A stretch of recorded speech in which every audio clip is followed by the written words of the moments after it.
संभल से बड़ी खबर। संभल में मुसलमानों पर मुतनाज़ा बयान सामने आया है।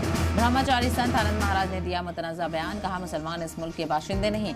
आनंद महाराज का मुतनाज़ा बयान सामने आया। हिंदू मजहबी मकामात पर मुसलमानों की एंट्री बैन हो। हिंदू मजहबी मकामात जाने पर मिले 10 साल की सजा। हिंदुओं के अकीदत के साथ खिलवाड़ का इल्जाम लगाया। चंदोसी पहुंचे थे ब्रह्मचारी संत आनंद महाराज। प्रयागराज हरिद्वार में मुसलमानों की एंट्री बैन की मांग की, तो वहीं हर की पैड़ी पर एंट्री बैन करने की हिमायत की है। मुसलमानों को मुल्क के बाहर का बाशिंदा बताया। माहौल बिगाड़ने वाले बयानों पर एक्शन का वैसे में सवाल ये उठ रहा है।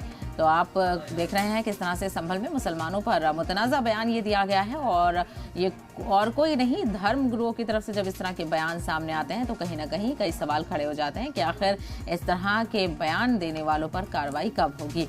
तो संभल में मुसलमानों पर मुतनाज़ा बयान सामने आया। ब्रह्मचारी संत आनंद महाराज ने ये बयान दिया है।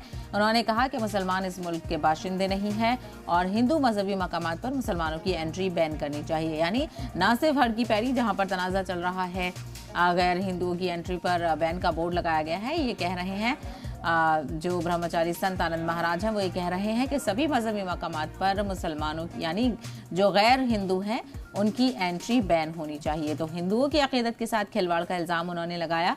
चंदोसी पहुंचे थे ब्रह्मचारी संत आनंद महाराज, जहां पर उन्होंने कहा कि मुसलमानों की एंट्री बैन होनी चाहिए। प्रयागराज और हरिद्वार में भी और हर की पैड़ी पर एंट्री बैन करने की हिमायत करते हुए नजर आए। और इन पे तो पूर्णतः प्रतिबंध लगा ही देना चाहिए।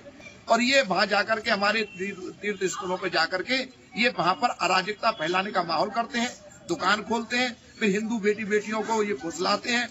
इन पे तो कड़क से कड़क एक कठोर से कठोर कार्रवाई का प्रावधान होना चाहिए। अगर कोई तीर्थ स्थलों में अगर पकड़ा जाता है, देवालयों में पकड़ा जाता है, तो कम से कम इसे 10 साल की सजा होना चाहिए। ऐसी सरकार इनको किसी धार्मिक नगरी में व्यवसाय करने के लिए, क्योंकि ये वासी नहीं है, ये तो प्रवासी हैं, ये तो पाकिस्तान से आ गए हैं, तो उनका देश पाकिस्तान है। इसलिए इन प्रवासियों के लिए लाइसेंस इशू करना चाहिए, लाइसेंस लेना चाहिए सरकार से, और शपथ पत्र होना चाहिए किस चीज का व्यवसाय करेंगे